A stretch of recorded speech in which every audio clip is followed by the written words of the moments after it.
Now, if you found your place here in the 34th chapter of Genesis, you recognize that we're still talking about Jacob. A great deal is said about Jacob. He's a very colorful character, and he certainly keeps up the interest. And in the family that he has, there is one thing that stands out as something is always happening. There's not a dull moment. They continually give us quite a bit of excitement. And then there's such great spiritual lessons that are here for us. Now we are coming to this, though, that is very sad and sordid. The 34th chapter is not a very pretty chapter. In fact, we have 3 chapters in the book of Genesis that are not pretty at all. And do you know that they all concern the children of Leah? Leah, the eldest daughter of Laban that was given to Jacob. And I think this gives evidence of the fact that God does not approve plurality of marriages. The very fact this was forced on Jacob to a certain extent, but that didn't make it right by any means. And we find here that Jacob at least went along with it, and we find here in this section that the children of Leah are all involved in sin. Now, she had 4 boys, Simeon and Levi, and also Judah. And in the 35th chapter, we're coming to another one of the sons, and that concerns Reuben, the firstborn. So every one of her sons turned out rather badly, at least sin in their lives. Now, there is something else to note here. We're dwelling on the families. God is putting an emphasis there. We've said a great deal about the strife that's in all of these families, but now you notice another element that is entered in, and that is there is a sordidness, there is a shoddiness that has seeped into the family of Jacob that was not in the family of Abraham or Isaac. A great deal of difficulty, and they had problems, but nothing like we have here now. And this again reveals the fact that God wanted to get this man Jacob and his family out from the home of Laban, out from that atmosphere, because of the very atmosphere, why, that gave the background for these awful sins that are mentioned here. Now, will you notice, as I read this section here, and this man Jacob has stopped here at Shalem, and he has bought him a nice little place out in the suburban area of town, and he is attempting to orient himself with the culture of that day. Well, it wasn't a good place, and God wants to separate this man from that area. And believe me, after you read this chapter, you come to the conclusion he better separate him. Genesis chapter 34. And Dinah, the daughter of Leah, which she bare unto Jacob, went out to see the daughters of the land. And when Shechem, the son of Hamor the Hivite, prince of the country, saw her, he took her and lay with her, and defiled her. And his soul clave unto Dinah, the daughter of Jacob, and he loved the damsel, and spake kindly unto the damsel. And Shechem spake unto his father Hamor, saying, Get me this damsel to wife. And Jacob heard that he had defiled Dinah his daughter. Now his sons were with his cattle in the field, and Jacob held his peace until they were come. And Hamor, the father of Shechem, went out unto Jacob to commune with him. And the sons of Jacob came out of the field when they heard it, and the men were grieved, and they were very wroth, because he had wrought folly in Israel in lying with Jacob's daughter, which thing ought not to be done. And Hamor communed with them, saying, The soul of my son Shechem longeth for your daughter. I pray you, give her him to wife. And make ye marriages with us, and give your daughters unto us, and take our daughters unto you. And ye shall dwell with us, and the land shall be before you. Dwell and trade ye therein, and get you possessions therein. And Shechem said unto her father and unto her brethren, Let me find grace in your eyes, and what ye shall say unto me I will give. Ask me never so much dowry and gift, and I will give according as ye shall say unto me. But give me the damsel to wife. And the sons of Jacob answered Shechem and Hamor his father deceitfully, and said, because he had defiled Dinah their sister, and they said unto them, We cannot do this thing, to give our sister to one that is uncircumcised. For that were a reproach unto us. But in this will we consent unto you, if ye will be as we be, that every male of you be circumcised. Then will we give our daughters unto you, and we will take your daughters to us, and we will dwell with you, and we will become one people. But if ye will not hearken unto us to be circumcised, then we will take our daughter, and we will be gone. And their words pleased Hamor and Shechem, Hamor's son. And the young man deferred not to do the thing, because he had delight in Jacob's daughter, and he was more honorable than all the house of his father. And Hamor and Shechem his son came unto the gate of their city, and communed with the men of their city, saying, These men are peaceable with us. Therefore let them dwell in the land and trade therein. For the land, behold, it is large enough for them. Let us take their daughters to us for wives, and let us give them our daughters. Only herein will the men consent unto us for to dwell with us, to be one people, if every male among us be circumcised as they are circumcised. Shall not their cattle and their substance and every beast of theirs be ours? Only let us consent unto them, and they will dwell with us. And unto Hamor and unto Shechem his son hearkened all that went out of the gate of his city, and every male was circumcised, all that went out of the gate of his city. And it came to pass on the third day, when they were sore, that two of the sons of Jacob, Simeon and Levi, Dinah's brethren, took each man his sword, and came upon the city boldly, and slew all the males. And they slew Hamor and Shechem his son with the edge of the sword, and took Dinah out of Shechem's house, and went out. The sons of Jacob came upon the slain, and spoiled the city, because they had defiled their sister. They took their sheep and their oxen, and their asses, and that which was in the city, and that which was in the field. And all their wealth, and all their little ones, and their wives took they captive, and spoiled even all that was in the house. And Jacob said to Simeon and Levi, Ye have troubled me to make me to stink among the inhabitants of the land, among the Canaanites and the Perizzites. And I being few in number, they shall gather themselves together against me, and slay me. And I shall be destroyed, I and my house. And they said, Should he deal with our sister as with a harlot? Now I'm reading. And Dinah, the daughter of Leah, which she bare unto Jacob, went out to see the daughters of the land. She went visiting in this town of Shalem. And when Shechem, the son of Hamor, the Hivite, prince of the country, saw her, he took her and lay with her and defiled her. Or let me put it in the language that the papers of today, the news media, would say that he raped her. And if they can say it in print today and on radio and television, certainly this poor preacher can say it. I think the pulpit today has become weak because it's not strong, because it doesn't at least use the language of the day in which we live. And I do not mean the slang, but there's a lot of strong language that needs to be used today. Sin needs to be spelled out. There was a time when sin was sin. Now they've taken the S off of it, and you're in the N group today if you are a sinner. But that's not the way God spells sin. He still spells it with a capital S, a capital I, and a capital N. And you'll notice that I is right in the middle of the word. That's where all of us are.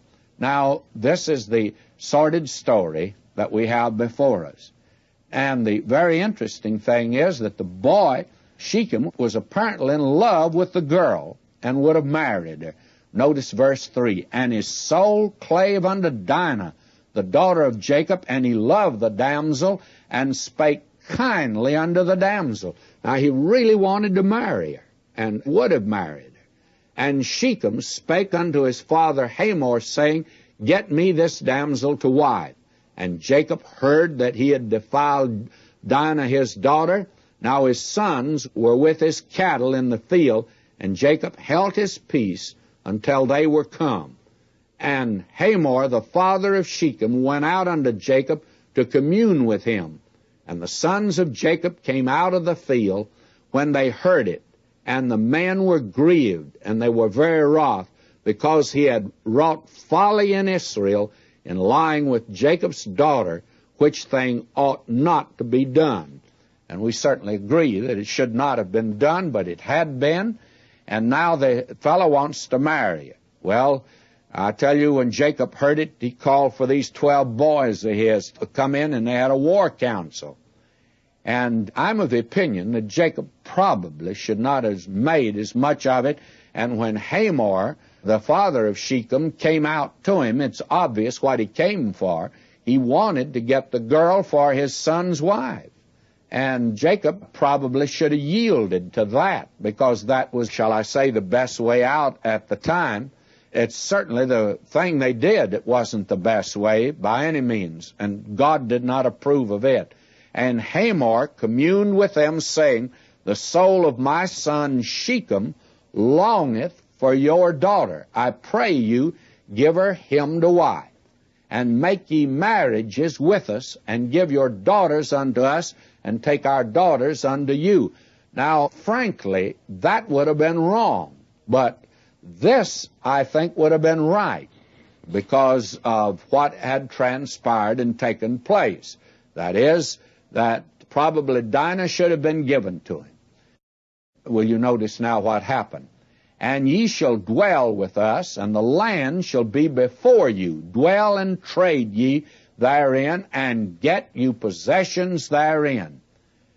And all of this reveals that Jacob is going to have to move on, that this is no place for him, mixing with these people in the land.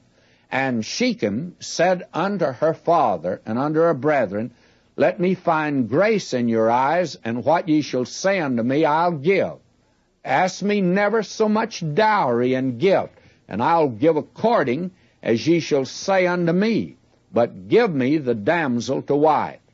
And the sons of Jacob answered Shechem and Hamor his father deceitfully, and said, Because he had defiled Dinah their sister.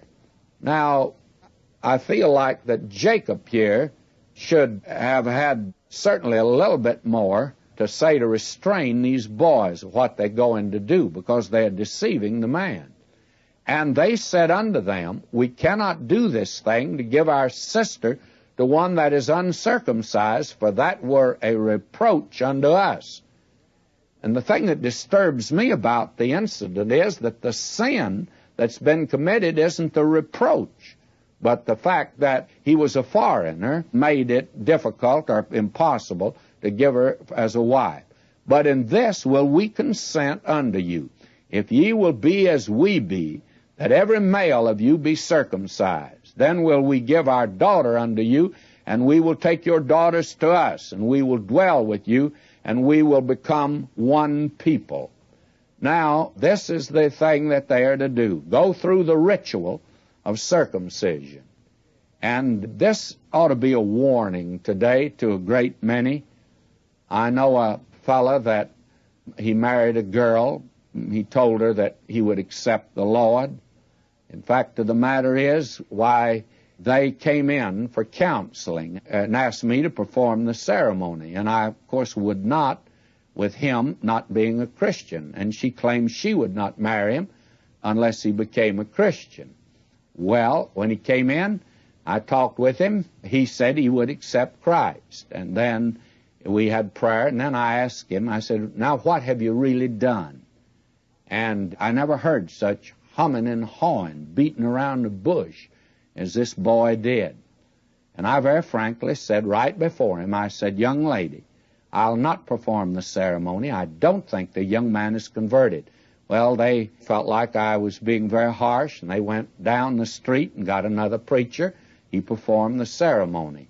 She told me later that he had come to her and told her she tried to get him to go to church. And, of course, he had a good reason for not coming to hear me preach, because I'd been so cruel to him. Then she agreed to go to another church, and they went 2 or 3 times.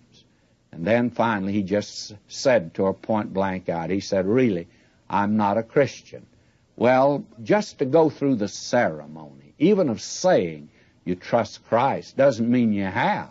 And joining the church. I find a great many people today, they think if they just nod the head, faith doesn't seem to mean very much to them. It's a tremendous experience, friends, to trust Christ as your Savior.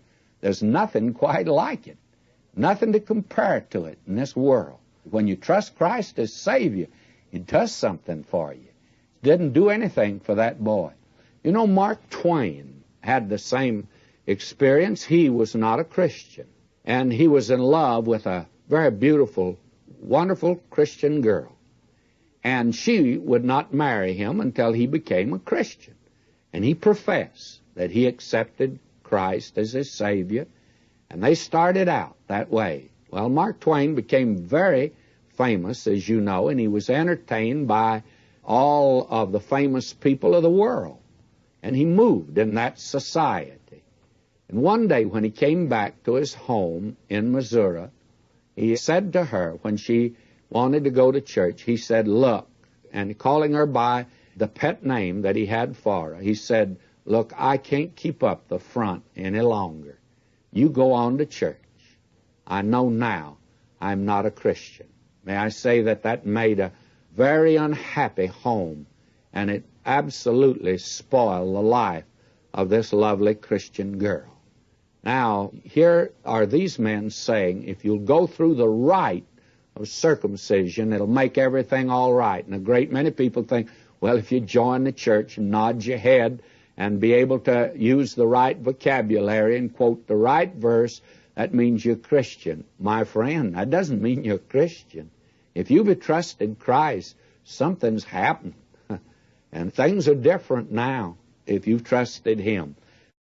Now, the very interesting thing is, notice what happened. And their words pleased Hamor and Shechem, Hamor's son, and the young man deferred not to do the thing because he had delight in Jacob's daughter, and he was more honorable than all the house of his father. I would say this boy is doing the honorable thing at this point. And Hamor and Shechem, his son, came under the gate of their city and communed with the men of their city, saying, these men are peaceable with us, therefore let them dwell in the land, trade therein. For the land, behold, it's large enough for them. Let us take their daughters to us for wives, and let us give them our daughters.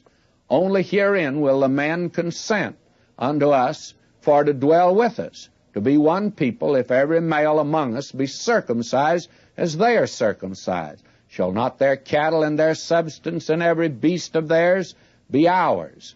Only let us consent unto them, and they will dwell with us. In other words, they expected really to rob Jacob before it was over. I'm going through the ceremony for everyone except the boy who wanted to marry the girl. It was as phony as it could be. It's like just joining the church when you're not converted. And unto Hamor and Shechem his son hearkened all that went out of the gate of his city. Every male was circumcised, all that went out of the gate of the city. And it came to pass on the 3rd day, when they were sore, that 2 of the sons of Jacob, Simeon and Levi, Dinah's brethren, took each man his sword and came upon the city boldly and slew all the males. This was really trickery, let me tell you. And Dinah's brothers were Simeon and Levi. They were full brothers that wanted to get revenge. And notice their revenge. They go a little too far. And the very fact that Hamor intended to dispossess Jacob and his sons of the great wealth which Jacob had accumulated in Haran, it doesn't justify the brutal act of Simeon and Levi, but it does reveal the impossible situation of dealing with the inhabitants of that land. And the thing they've done is a very terrible thing. Now notice, they slew Hamor and Shechem, his son, with the edge of the sword, and took Dinah out of Shechem's house and went out. The sons of Jacob came upon the slain and spoiled the city because they had defiled their sister. The other sons joined in on this. Now this reveals something in the family of Jacob, as you can see, that's not right, that they had learned in the home of Laban. They took their sheep, their oxen, their asses, that which was in the city, and that which was in the field, and all their wealth, and all their little ones, and their wives, took they captive, and spoiled even all that was in the house. And Jacob said to Simeon and Levi, Ye have troubled me to make me to stink among the inhabitants of the land, among the Canaanites, the Perizzites. And I being few in number, they will gather themselves together against me and slay me, and I shall be destroyed, I and my house. Now again, notice something that is obviously wrong here in the life of Jacob. Jacob rebukes Simeon and Levi for giving him a bad name. He says, why, they'll all be after me. But he doesn't rebuke them for the sin that they've committed. That is the interesting thing here. We get today a wrong perspective, I think, sometimes of sin and of our actions. We think of the effect that it's going to have. Now, we have in the churches today, many men and women, for that matter, they won't take a stand on certain issues. Why? Well, the little crowd they run with may not accept them. They are with a little clique, and they don't dare stand for anything that the little clique wouldn't stand for. It's never a question of whether it's right or wrong. It's a question of whether it ingratiates me to the crowd. God have mercy today on Christians that shape their lives by those that are around them and are constantly looking for the effect their conduct's going to have on others. And they don't look on whether this is the right thing or the Christian thing, or as a child of God, is this something I should do or not do? And that's the reason our churches are filled today with those who compromise. And little wonder that today we have so many frustrated, unhappy Christians. I tell you, it's a wonderful thing to stand for the truth today. And when you stand for it, that you don't have to compromise. How wonderful it is when we'll do that. But poor old Jacob, he's growing, but he hasn't grown that far. You may be sure of that. And then these boys, of course, attempt to defend themselves, and they said, should he deal with our sister as with a harlot? Well, it's a good question. And I would say that if they wanted to take the judgment in their own hands, they first of all should have heard this boy out and let him marry their sister. It wouldn't be the right thing to do, in the sense that it would be the best thing to do under the circumstances. But it's not the right thing by any means. But it's the only thing to do under the circumstances. And certainly that would have been better than to go to the extreme of murdering. And that's what it amounted to, the inhabitants of that land. And friends, there's no excuse that can be offered. And I hope no one's attempting to justify these men. I certainly am not. I have no defense to offer for them at all. They should not have done the thing that they did here. But we must understand that they are not living in the light of Romans 12. And Romans 12, beginning at verse 19, says, Dearly beloved, avenge not yourselves, but rather give place unto wrath. For it is written, Vengeance is mine, I will repay, saith the Lord. Therefore, if thine enemy hunger, feed him. If he thirst, give him drink. For in so doing, thou shalt heap coals of fire on his head. Be not overcome of evil, but overcome evil with good. Now, the whole thing boils down to this particular thing here. And that is, for a Christian today, Romans 12 is the policy that we should follow. The very minute we attempt to take revenge or get vengeance today, it means we're no longer walking by faith. We're saying we can't trust God to work this out. But very candidly, I'm not sure that you could bring these boys, and certainly Jacob, up to that level at this particular time. but you cannot justify this terrible deed that they have committed here. And you can well understand that they're acting because of their feeling for their sister and the shame that it brought upon the family. So you see that this boy Jacob now is beginning to see that a whole lot of chickens come home to roost, not just a few.